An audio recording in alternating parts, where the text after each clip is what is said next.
Pierre-Alain rentre d'une fête de village lorsqu'il voit 4 migrants sur le bord de la route. Il décide de s'arrêter pour les aider. Il y avait ma fille dans la voiture. C'est ça qui m'a poussé à m'arrêter, à pas tourner la tête.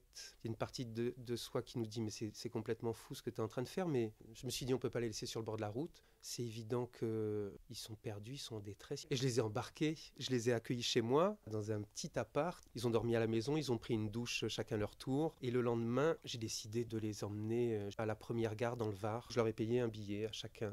Cette expérience donne envie à Pierre-Alain de secourir d'autres migrants, mais le voyage ne se passe pas comme prévu, il est arrêté. J'ai été menotté, j'ai été mis en cellule et on m'a bien expliqué que j'étais en garde à vue.